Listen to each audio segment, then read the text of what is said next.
Hai Sobat Bahari, pernah dengar tentang ikan cere, Gambusia affinis, dan ikan gupi, Poecilia reticulata?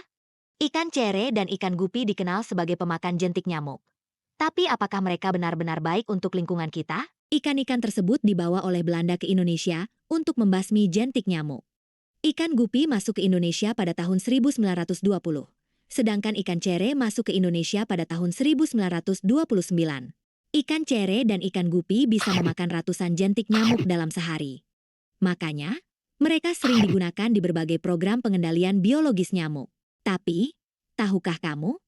Walaupun di Indonesia ikan-ikan ini belum tergolong dalam kategori jenis ikan asing invasif, di banyak negara, kedua ikan ini sudah tergolong dalam jenis IAS. Kenapa?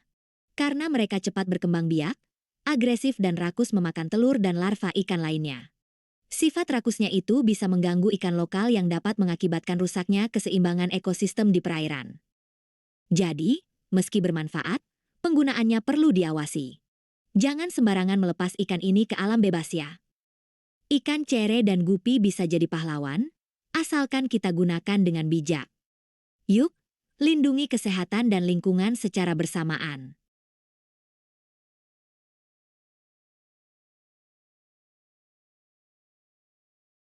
Hai Sobat Bahari, pernah dengar tentang ikan cere, Gambusia affinis, dan ikan gupi, Poecilia reticulata?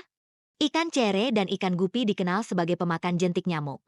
Tapi apakah mereka benar-benar baik untuk lingkungan kita? Ikan-ikan tersebut dibawa oleh Belanda ke Indonesia untuk membasmi jentik nyamuk.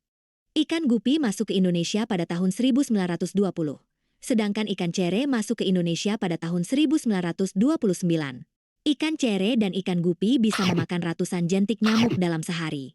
Makanya, mereka sering digunakan di berbagai program pengendalian biologis nyamuk.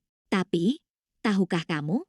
Walaupun di Indonesia ikan-ikan ini belum tergolong dalam kategori jenis ikan asing invasif, di banyak negara, kedua ikan ini sudah tergolong dalam jenis IAS. Kenapa? Karena mereka cepat berkembang biak, agresif dan rakus memakan telur dan larva ikan lainnya. Sifat rakusnya itu bisa mengganggu ikan lokal yang dapat mengakibatkan rusaknya keseimbangan ekosistem di perairan. Jadi, meski bermanfaat, penggunaannya perlu diawasi. Jangan sembarangan melepas ikan ini ke alam bebas ya.